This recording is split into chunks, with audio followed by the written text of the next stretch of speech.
System riding to the core. Yeah. Reppin' inner city left.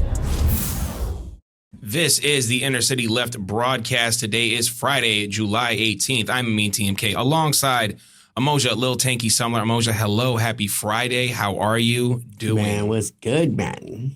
Out here in these streets, man, doing what we can. Let us talk a little bit about Russia and how about the work that they have been doing in the Donbass region, continuing to dominate, I would say, the Ukrainian forces taking land slowly but surely, reinforcing it. And we have now a 50-day ceasefire, or I don't know, 50-day... Yeah, 50 days ultimatum from Donnie J to the country that is winning this war by quite a lot. Some would say it's already been won. Can you talk a little bit about what this 50-day ultimatum is and sort of how maybe Russia would have responded to that? Man, it's just in my nature to be a cynic, right? So when Trump is saying 50 days, he's stalling for time. We don't know absolutely what they're working on, but you know they're working on something. If I had to guess, I would say they're working on getting their stores back, man. I mean, pretty much all of the offensive and defensive weapon systems, non-nuclear, right? Because those stay at capacity. But the nuclear, but like, the non-nuclear has been incredibly depleted. I mean, was it Yellen, Secretary Yellen last under Biden? It was like, America can fight 3 wars. Yeah, maybe economically, but in the material world, there's only so many bullets. There's only so many bombs. There's only so many planes. There's only so much oil, right? And you can't send it everywhere. This has been consistently the problem that the Americans have ran into with these military adventures around the world, right? Adventures, yeah. Right, and it's been shown more than one time, by the way, that the only way to defeat the American military is to stall them out, because Americans don't have the patience for long wars. You know what I'm saying? They want to go in, they want to have a spectacular knockout as soon as possible. I don't find it accidental at all that the American military's strategy, the Israelis' strategy, and the fucking German blitzkrieg strategy are essentially the same. Hammer the forces with everything you've got, cause an overwhelming, debilitating strike as soon as possible so that the government breaks and you step in and take over, right? But that's not how World War II was won. In fact, very few wars have been won that way. I mean, you could argue the first Gulf War was won that way, but they weren't able to do that in Korea. They weren't able to do it in Vietnam. They weren't able to do it in Afghanistan, right? So, like, you ask yourself, in modern war, where has it worked, right? It's only worked against opponents that were not peer adversaries. You know what I'm saying? People that you were expected to beat. Of course, you beat them quickly. If America goes to war with Jordan, it's going to be, I'm so sad to say, it's going to be over pretty quickly. You know what I'm saying? And we're going to be done with the Hashemite king unless there's a new Hashemite king to cover him, But Iran is not like that. They bet everything on being able to do a quick decapitation strike, and that failed. And after that, they sued for peace. Ukraine is 90 million times worse. I mean, you're dealing with not an adversary at all. You're dealing with something worse than a peer, right? This is the problem with being a proxy force. The Ukrainians are nowhere near the total might of the Russian Federation. And what we've come to learn is NATO is not really up to the at least the production standards, right, of the Russian Federation. They're outproducing them. They're outproducing them in tanks. They're outproducing them with ISR, which is like the ability to find the enemy, quickly relay those coordinates, and then to have a strike come in. Like, they're just not there. They've tried to do combined arms warfare, which is what NATO and Americans do, but it comes to find out it's kind of a fraud. Like, it only works when you already have significant advantages that Ukraine has never had, and it's only getting worse. And I think that's what makes it more hilarious, that there's this 50-day deadline. Again, it doesn't seem like you're reading the room properly, or it just seems like you're using sort of this Biden strategy of, well, we want a ceasefire. Well, we want this Russia to stop its aggression. Well, you want to shape the argument in the way that you shape the argument with the American people. However, this is not the American people. This is a nation state, just like you were talking about with Iran. This is not a weak nation state either. This is not a crumbling nation state under sanctions. Their people are not crying for a Western world with McDonald's and Nike shoes. That's not happening. And that's not really happening in Iran either, even though they tried to make that happen. They're trying to make it happen in Qatar and the UAE and Saudi Arabia, you know, but it's not happening there. I mean, tourism doesn't exist for, you know, like sort of Western consumption. I mean, it exists because people are building them wonderful, amazing things.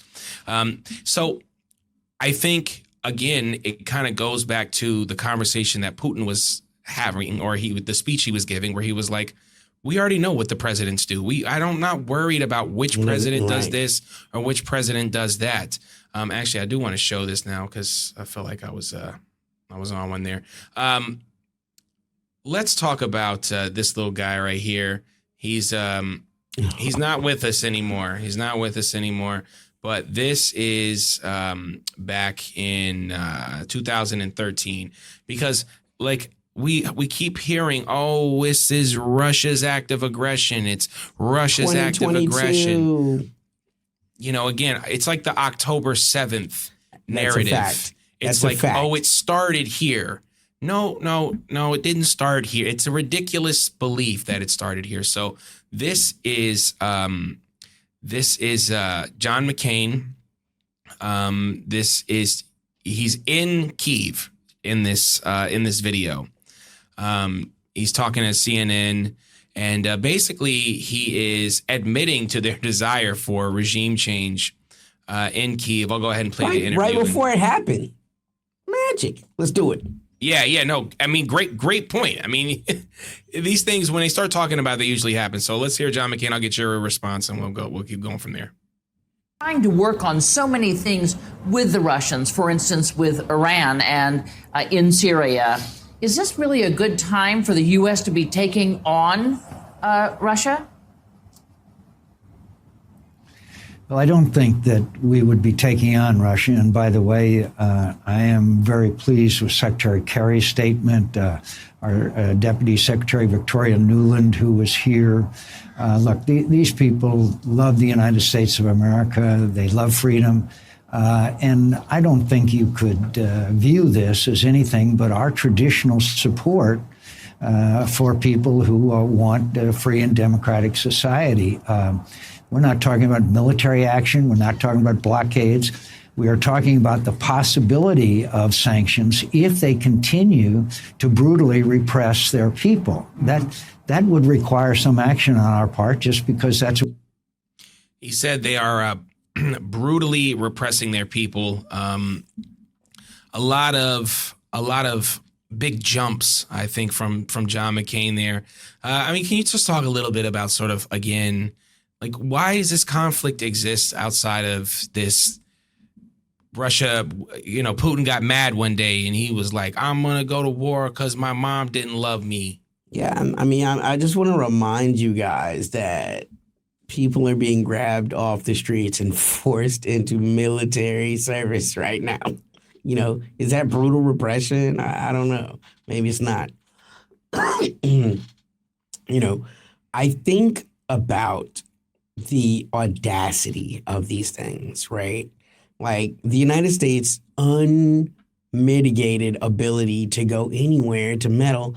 I mean, the thing that they're not talking about is Ukraine was as much a democracy in 2012 as it was now, if not much more. Someone had voted for someone. The Americans didn't like who they voted for.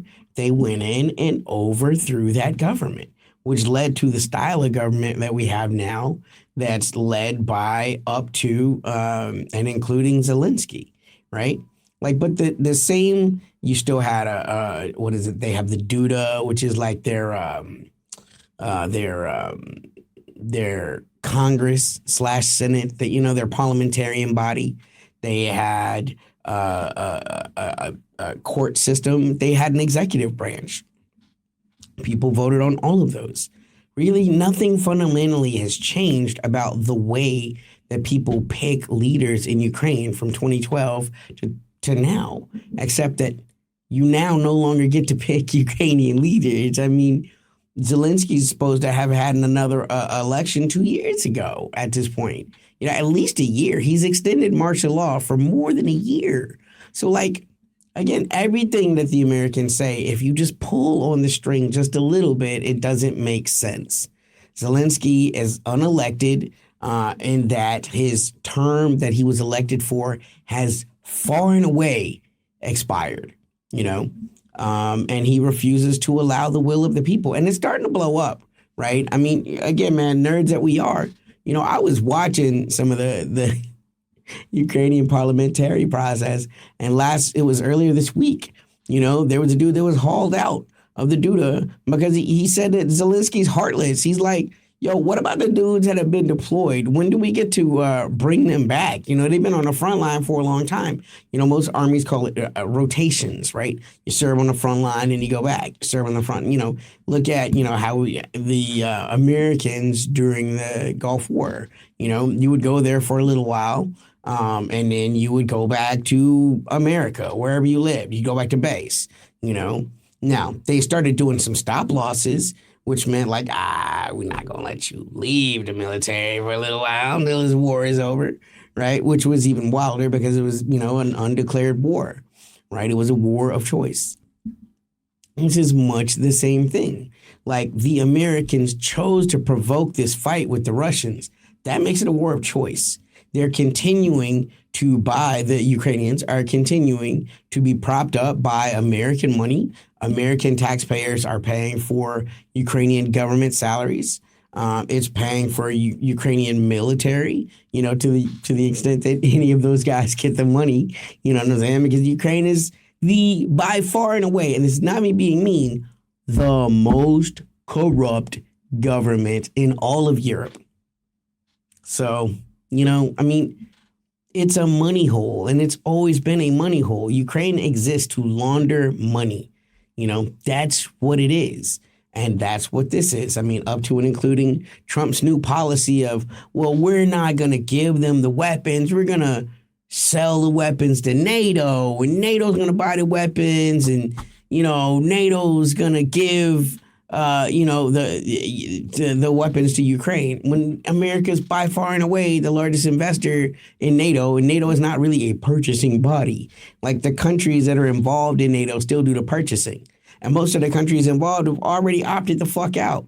Italy has said, nah, we're not going to do it. Spain has said we're not going to do it. So it leaves you with the same guys, right? It's going to be Britain, it's going to be France, it's going to be Germany, and these guys have been the main instigators for this all along. But I still don't even believe they're going to be able to come up with the money to pay for these weapons packages, which means the Americans will be paying. And Donald Trump is once again just laundering this in a way to make him kind of save face with his people, and this has been a tough week for him with the what Epstein list, and now it comes out, like you said, he's taken over Biden's war, which is kind of ridiculous because all of the American presidents since Obama have had a role to play in what has happened in this Ukrainian conflict. The 50 days, they're working on something. We don't know what.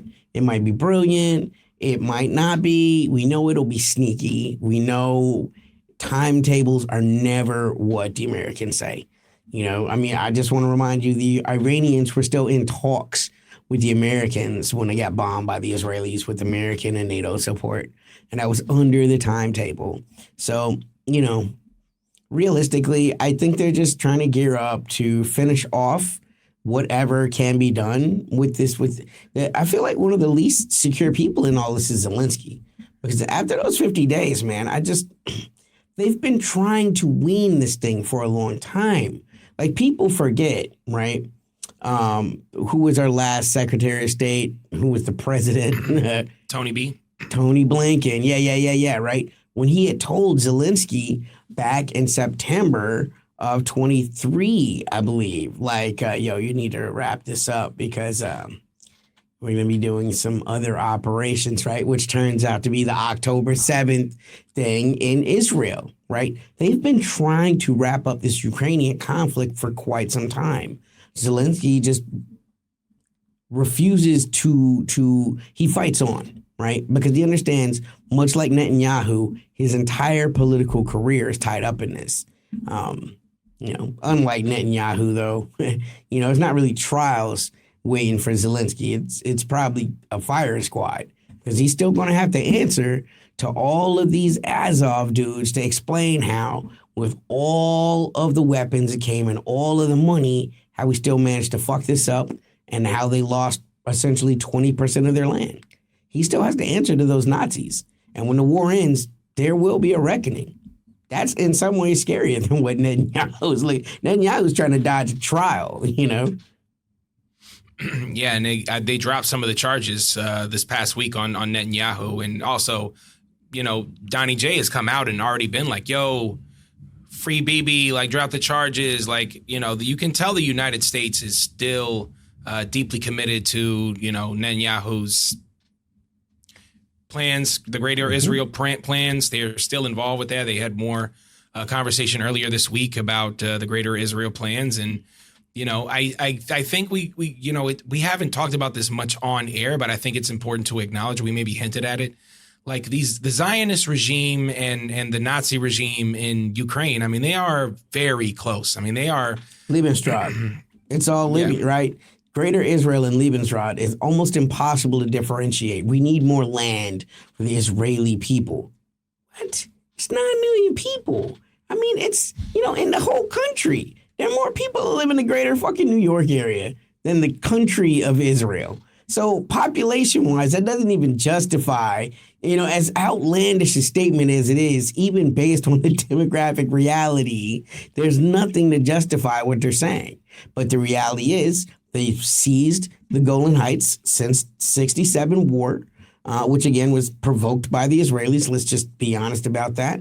A proactive war is a war of aggression, in my opinion. The same way that we've been taught the '67 war, I think, is how they're going to try to frame this Iranian conflict 40 years from now. Oh, it was an imminent nuclear attack from Iran and Israel had to preemptively attack. And you know what I'm saying? So, they stole the Golan Heights because it's strategically important. It's the high grounds.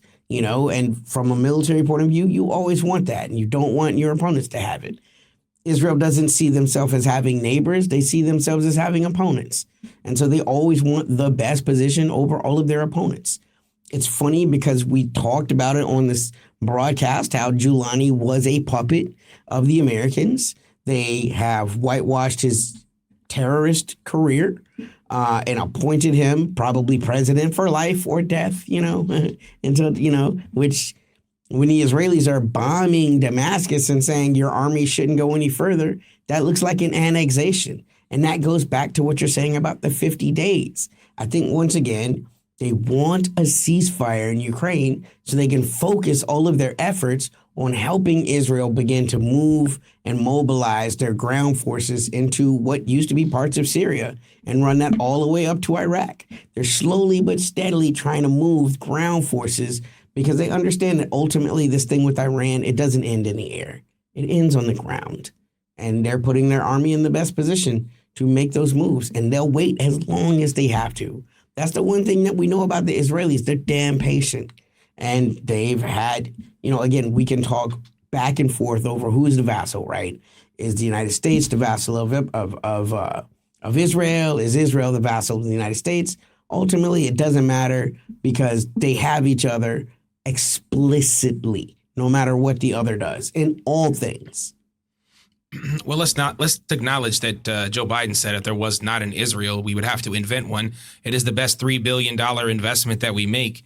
So that's why we understand that Israel is there. It's a white ethno state. It's to destabilize the Middle East. And, obviously they can use a lot of religious rhetoric behind it. And, religion has been weaponized for quite some time. And it happens, in many religions, and we can talk about, obviously right wing, Christian evangelicals, obviously, Zionists, whether they're Jewish or not, Wahhabi aspects, in Islam. And again, it just continues to be weaponized in this way. And the white ethno state in Israel, which essentially is what it is. We don't have a whole lot of Ethiopian Jews over there. We don't have a lot of Ugandan Jews over there. Not a lot of black Jews over there. It's mainly white Jews, Europeans, maybe you got some sort of ambiguous tan person, that's sort of how they try to say that they're diverse. Lead the world in melanoma. Yeah, like Middle Eastern people. And not only that, I mean, they burn the olive trees. I mean, then obviously the indigeneity is not in question. Everyone knows that it's not there. And also, in Ukraine, I mean, the reason why you don't want the Donbass there because they're, Russian Orthodox Christianity. Again, you don't want that. You have, again, Russian speaking, more Russian culture. And let's acknowledge, 1990, I always get this wrong, 93, 94, 92, I can't remember. Ukraine was not even a country. Right. And it was a part of the destabilization of Russia. And that's the first step. And now the second step of the destabilization of Russia is to make sure that there is no ethnic diversity, because when we're talking about diversity, okay, not the Matt Damon it, okay, but they don't want diversity, and they don't want diversity in Israel either, and that's what the wars. We also have to acknowledge too. There is we don't want diversity here in America. The backlash against the DEI, let's not forget that was just a few months ago. You don't want that in Israel. You don't want any Palestinians around. You don't want any Ugandan Jews. You don't want any black Jews over there. You don't want any Ethiopian Jews, and you don't want a bunch of Russian-speaking, Russian Orthodox, people living in the Donbass. Essentially that's what it is, and unfortunately, being used as an attack dog, as a proxy, whatever the combination is, whatever the marriage is, and who wears the pants, I don't know. It doesn't matter. All we can go is look at the policies. I got one more thing I just want to show you here, because this is one of my favorite follows on Twitter, Black in the Empire, and this is just something that I think and I'll just let you react to this. I want to read it out. How long before all the citizens in Europe figure out that Putin and Russia have no desire to attack them or their countries, and the real problem that they have is that their own politicians in office in the EU are already attacking them? I think you could say the same thing for the United States, but especially Europe, because they're the ones that are probably going to have to deal with the Russian retaliation if this thing keeps continuing to go past bedtime. Your thoughts? They'll never figure it out. Westerners are among the most successfully propagandized people in the world, and Americans more than most. Again, if you're talking about the right wing, they're still afraid of Russian commies, although Russia ain't been communist for 40 years. If you're talking about the liberals, oh my God, Putin hates gay people. Like nobody listens, nobody reads, nobody knows anything, right? The conservatives in America know everything they need to know about Putin from what they hear on Fox News. And the liberals, MSNBC, they know everything they know about Putin. They learn from Rachel fucking Maddow. You know what I'm saying? So, they're never going to know. These are not people that are listening to Putin's speeches. They're not reading. They're not studying what his policies have been, they're not going to learn, man. They think about Putin the same way they think about Joseph Stalin. They really do. And it's, it's mind-blowing. They could not be more different, but to them, if you're the premier of Russia, if you're the president of Russia, if you lead the Russian Federation, you're Nikolae Khrushchev. If you're not Gorbachev, you're an evil commie, Yeah. And I think this is, I just want to go back to the title of this because, again, there was a lot of conversations about how Trump was going to change this. Neither of us believed it. I certainly did not. There was a lot of conversation about, I don't know.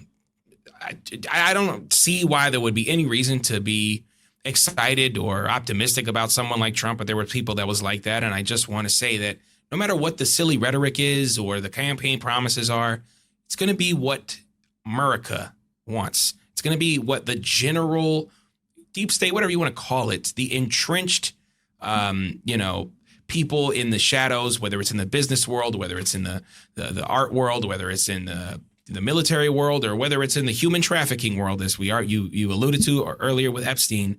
And there will be no movement on any of these things unless you step away from the Republican and Democratic Party. I say again, the world would be pretty close to a utopia, possibly. If we would have got Claudia de la Cruz or Jill Stein, we would have definitely not seen these wars. We would have definitely been out of Ukraine by now if we would have voted for one of those people, and they would have been president. Of course, I know that's a high hope. I just wanted to give a shout out to our podcast listeners because we're available everywhere you find podcasts, Spotify, iHeartRadio, Podcast Watch, all the good stuff. Like, subscribe, comment for the Al Gore rhythms, very importante. And also our Patreon. We want to give a shout out to our patrons. They support us, and again, I'm just thankful for them, and I'm thankful for everybody watching this.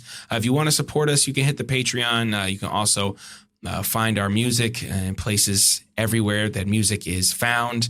Me and TMK, Mojo Tanky Sumler, InnerCityLeft.com, Fables, Foibles, and Other American Sins. Tanky, we're going into the weekend here, my friend. Do you have any words of wisdom, anything we missed that you want to touch on? For the comments, y'all, in the comments, let's write who are the top 3 scariest world leaders according to American propaganda, right? And who they see these guys as. I'm interested to see what y'all write. We read all of it. You know what I'm saying? I mean, if you're not with the West, all of these leaders are seen as terrible, horrifying, scary people, right? So let's get to top 3s, man. I'm very interested to see who y'all think the Americans propagandize against the most. So, you know me, I got to say, look, I don't want to spoil it. I want to give just my answers, a couple of, throw some of them out there. My boy, Nicolas Maduro, they making him, he's very scary, man. Very scary with his Free Palestine and all that. Xi Jinping, every time you see the commercials now, China's outperforming the United States. Xi Jinping and the CCP. That's how they do it. Crazy Commander Ibrahim Traore. Yep, absolutely. What's the North general? Koreans, right? Mm-hmm. Come on, y'all. They don't like that. They don't like that. So who's the most hated? I love that question. Put it in the comments. Anything else, my friend, before we slide out for this weekend? For Emoji Lil Tanky Sumler, I am Amin TMK. This is the Inner City Left broadcast. Peace. System riding to the core. Yeah. Reppin' Inner City Left.